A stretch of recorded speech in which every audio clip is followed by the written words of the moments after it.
ఇప్పటిదాకా మీరు ఏ సినిమాలు గురించి మాట్లాడలేదు. దాని గురించి ఏ చర్చల్లోనూ పాల్గొనలేదు. ఎప్పుడో ఒకసారి క్రిటిసిజం ఏమన్నా వచ్చింది. దేవుళ్ళని కించపరుస్తున్నారు, లేకుంటే మిస్‌లీడ్ చేసేలా ఉన్నాయి అనుకుంటే మాట్లాడారు తప్ప, for the first time Hanuman గురించి మాట్లాడారు. దానికి సంబంధించి వాళ్ళకి ప్రెస్ మీట్‌లో వెళ్లారు. సక్సెస్ మీట్‌లో మాట్లాడొచ్చారు. వాళ్ళకి ఆశీర్వచనాలిచ్చారు. ఎందుకని? ఇది ఒక అద్భుతమైనటువంటి ప్రశ్న మీరు అడిగారు. Really thanks to you. నా మనోగతాన్ని ఇంతవరకు అక్కడ కూడా చెప్పలేదు. యాక్చువల్లీ వాళ్ళ గ్రాటిట్యూడ్ మీట్ అన్నారు వాళ్ళు సక్సెస్ మీట్ కూడా చెప్పలేదు. వాళ్ళు కృతజ్ఞత అభినందన సభ, కృతజ్ఞత వందనం అని చెప్పారు. ఏమైంది అంటే యాక్చువల్గా హనుమాన్ మూవీ కూడా నేను యాక్చువల్గా చూడలేదు. చూడ్డానికి కారకుడే మా దగ్గర ఒక పవన్ కుమార్ ఉన్నాడు. స్వామి వర్ష మీకు తెలుసు, పరిచయం కదా. ఆయన ఏమన్నాడు, సడన్గా ఒకరోజు వచ్చి, స్వామి మన హనుమాన్ సినిమా పోవాలన్నాడు. ఏముందిరా హనుమాన్లో అంటే, అందరు చెప్తున్నారు స్వామి బాగుందట, మీరు లైక్ చేస్తారు, మీరు పోదామన్నాడు. సరైన మూవీ టికెట్స్ మా సైన్యంతో పోయాం, 20 మంది. నేను, మా స్వామివారి సేవ చేసేవాళ్ళు, ఈ శిష్య బృందంతో వెళ్ళాం. వెళ్ళి మూవీ చూసాము. Really actually I was speechless. Entry అప్పటి నుంచే ఆంజనేయ స్వామి వారి యొక్క జన్మ వృత్తాంతంతోనే ప్రారంభం మూవీ. తర్వాత ఒక సూపర్ హీరోగా కావాలని కోరిక, ఒక నెగటివ్ క్యారెక్టర్. నేను వీడే హనుమాన్ ఏమో అనుకున్నాను నేను యాక్చువల్గా చూస్తే. అంటే వాడు స్పైడర్స్ తోటి కరిపించుకుంటాడు, ఆ క్యారెక్టర్ని బిల్డప్ చేశారు. చేసిన తర్వాత చూసుకుంటూ వెళ్తుంటే అది నెగటివ్ క్యారెక్టర్. ఇదేంట్రా ఇది అని suspense oriented movie. Then Anjaneya Swamy వారిని ఇంట్రడ్యూస్ చేస్తున్నారు ఈ మూవీలో. అప్పుడు it was something like never before experience. నేను నిజంగా చెప్పాలంటే చాలా థియేటర్స్లో మూవీస్ చూశాను.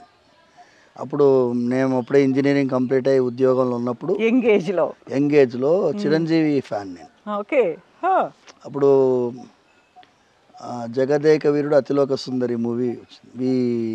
యాక్చువల్గా మేము ఒక వర్క్ మీద బిహెచ్ఎల్ నుంచి రిటర్న్ వస్తున్నాము. ఆ మూవీ చిరంజీవిది, అది కూడా రిలీజ్ అయిన 2వ రోజు 3వ రోజు చూసాను నేను, జగదేక వీరుడు అతిలోక సుందరి. అందులో జై చిరంజీవి ఆ పాట ఉంది చూడండి, అది was actually like goose bumps at that time. అలాంటి ఒక ఎక్స్పీరియన్స్ ఈ మూవీలో కలిగింది. And it was not ordinary. And వాళ్ళ ఇమాజినేషన్, యాక్చువల్గా వేరే ఏ ఆలోచన లేకుండా ఆంజనేయ స్వామి మీదనే ఫోకస్ చేసేటట్టుగా ఈ మొత్తం movie nearly I think 2 hours movie. అందుకోసం ఐ వాజ్ రియల్లీ చాలా ఆనందంగా కలిగింది. అంటే రామనామము, Hanuman Chalisa, without your knowledge you are reciting those things the movie theatre లోపల. అండ్ థియేటర్లో వచ్చినటువంటి క్రౌడ్ కూడా, మేము వెళ్ళింది evening time, actually 8 o'clock 7:50 show and working day. ఆ రోజు కూడా crowd was full, like nearly 90% full crowd. And ఆ పీవీఆర్ సినిమా దాంట్లోనే చూసాం, 3-4 స్క్రీన్స్ నడుస్తున్నాయి ఒకటే దగ్గర, అన్నీ ఫుల్. అది కూడా రిలీజ్ అయ్యి 20 days అవుతుంది అనుకుంటాను నేను. 20 daysకి అన్నీ ఫుల్ అవుతున్నాయంటే నాకు నిజంగా ఆనందం తట్టుకోలేకపోయి నేను ప్రశాంత్కి మెసేజ్ పెట్టాను, I'm really proud of you people, excellent movie తీశారు, మిమ్మల్ని అభినందించాలి అని చెప్తే, ప్రశాంత్ నాకు తెలియదు ఆయన చిలుకూరు డివోటీ అట ఆల్మోస్ట్. నేను మీ ఫ్యాన్ స్వామి, వీక్లీ వచ్చేవాడిని ప్రదక్షిణ తిరిగేటప్పుడు, చిన్నప్పుడు మీరు చెప్పేవన్నీ వినేవాడిని అన్నాడు ప్రశాంత్. నేనేమన్నానంటే, ఇంత పవర్ఫుల్ మీడియం ఉంది కదా, ఆంజనేయ స్వామి వారి యొక్క వైభవాన్ని అద్భుతంగా చిత్రీకరించినందుకు నీకు అభినందనలు నెంబర్ 1.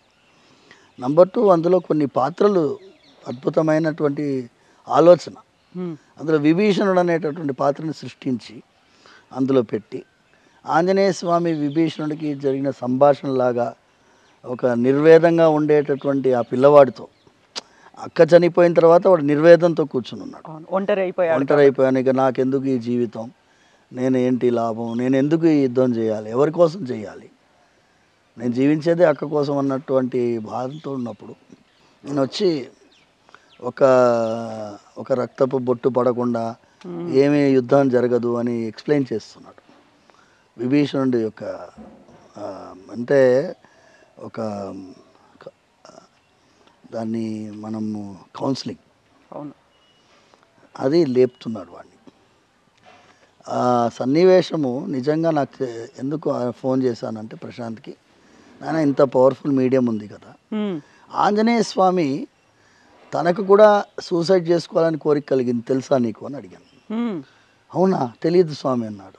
అని సుందరకాండంలో 13వ సర్గంలో మొత్తం సర్గం మొత్తం ఆంజనేయ స్వామి సూసైడ్ చేసుకోవాలని ఆత్మహత్య చేసుకోవాలి, నా వల్ల ఇంత దూరం ప్రయాణం చేసి లంకకు వచ్చాను, అందరూ నన్ను పొగిడారు, అందరూ మనోజవం మారుత తుల్య వేగం అన్నీ చెప్పి ఇంత దూరం వచ్చి ఉత్తి చేతులతో తిరిగి వెళ్తే ఏముంటుంది, ఒక నమ్మకంతో పంపించారు. ఆ సీతమ్మ కనిపించలేదు, నేను వెళ్ళి ఎలా చెప్తాను, సీతమ్మ ఉందా లేకపోతే చనిపోయిందా, రావణాసురుడు పెళ్లి చేసేసుకున్నాడా, ఇన్ని క్వశ్చన్లకి సమాధానం సందేశం ఇవ్వాలి, ఏమి ఇవ్వాలి, ఎలా వెళ్ళాలి, ఏం చేయాలి అని ఆలోచించి ఇక లేను, నేను తిరిగి వెళ్తే అంత అనర్థమే, నేను ఇక్కడే ఒక మునీశ్వరులా ఉండిపోతాను, లేకపోతే నేను చెట్టుకు ఊరేసుకుంటాను, లేకపోతే నిప్పు పేర్చుకొని అందులో దూకుతాను, లేకపోతే నేను సముద్రంలో మునిగిపోతాను, ఇలా ఆలోచిస్తున్నాను ఆంజనేయ స్వామి. ఇమాజిన్ ఆంజనేయ స్వామి లాంటి వారు ఎలాంటి ఒక పరాక్రమవంతుడు, అలాంటి ఆంజనేయ స్వామి కూడా నిర్వేదం వస్తుందా, అసహాయుడిగా మారుతాడా, ఆయన కూడా నా వల్ల ఏమీ అవ్వట్లేదా అని కూర్చుంటాడా, కూర్చొని ఏం చేస్తారు మళ్ళీ ఆలోచిస్తాడు. నేను కనుక ప్రాణత్యాగం చేస్తే రాముల వారు బతికుంటే ఆయన పరిస్థితి ఏం కావాలి, భరతుడు ఏం కావాలి, లక్ష్మణుడు ఏం కావాలి, సుగ్రీవుడు ఏం కావాలి, అయోధ్యలో ఉండే వాళ్ళు ఏం కావాలి, వాళ్ళ అమ్మ ఏం కావాలి, కౌసల్య అమ్మగారు, సీతమ్మ బతికుంటే ఆవిడేం కావాలి, అందుకోసం నేను ప్రాణత్యాగం చేయను, మళ్ళీ ప్రయత్నం చేస్తానని చెప్పి సెల్ఫ్ కౌన్సిలింగ్ చేసుకొని వినాశే బహవో దోష జీవన్ భద్రాని పశ్యామి, నేను ఇవాళ ప్రాణత్యాగం చేయను, ఈ జీవితాన్ని కాపాడుకొని మళ్ళీ ప్రయత్నం చేస్తాను. అప్పుడు ఆఖరికి ఆయన రాముల వారిని స్తోత్రం చేస్తారమ్మా.